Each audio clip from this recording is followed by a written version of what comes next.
Mr. Kingston, how many jobs in the auto industry directly and indirectly? 135,000 direct employment, 500,000 when you add in all the indirect supply chain, dealership, auto repair. And given our integrated trade relationship with the Americans, how many of those jobs are dependent on that trade relationship? Virtually all of them. Over 90% of what we produce goes into the United States. So we talked already today, we heard about an EV mandate that the Liberals have placed, that all vehicles in Canada sold must be electric by 2035. I want you to set the record straight. Do the Americans have a mandate to do the exact same thing? No, they do not. They are using emission standards. They're tightening those emission standards, and then it's up to the automotive industry to achieve those through a range of technologies. They are not mandating a ratio of EV sales. No, so they have what's a goal, correct? Is a goal a mandate? No. No. So, we heard they have a goal, but certainly we talk about an integrated auto industry in which almost every job in Canada is dependent on the Americans. So if we go forward with a mandate, and I'm going to take one example. We had one manufacturer we heard from the other day, one of yours, I believe, a Ford facility, which is switching away from EV to gas production vehicles.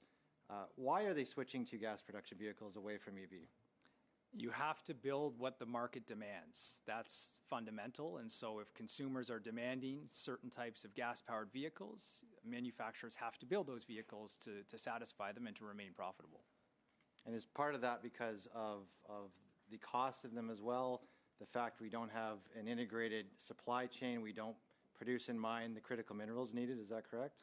That's part of it. We don't have price parity between gas-powered vehicles and electric vehicles, and particularly in North America where people love and drive pickup trucks and SUVs, they require larger batteries. A larger battery is much more expensive. So we are not at price parity, and as a result, it's a challenge for consumer demand. So I'm the shadow critic for competition as well. So we talk about competition in grocery and airlines and cell phones. Tell us why the Chinese industry would not be a fair competition to the Canadian and North American automotive industry.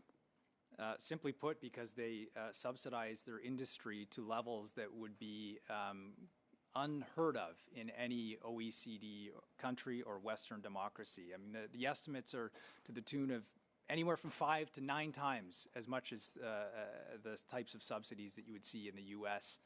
Or Canada. So that's why. That's what drives the prices as low as they are. So we believe in competition, real competition, but it has to be fair. So this is unfair competition, correct? That's correct. North American manufacturers can compete with anybody, but we need a level playing field. So just to get down to the nitty-gritty of this, if we, and we look at trade relationships with the Americans, and we already have some strained parts of that trade relationship, if we continue with a mandate, does that threaten those jobs in Canada? It absolutely does. The most recent estimates from IHS suggest that the mandate will shrink the Canadian new vehicle market by up to 20% by 2035. There's a new paper out from the University of Guelph, which does it's basically a partial equilibrium analysis of the mandate. If the EV technology does not drop and get to price parity by 2030, they're forecasting the destruction of the automotive industry. That's what the mandate will do. You cannot force a technology that consumers aren't ready for. If we want to achieve the sales targets that have been established by the government, you need purchase incentives because there is a price gap and consumers aren't willing to make the switch if they don't get to price parity, and we're just not there yet.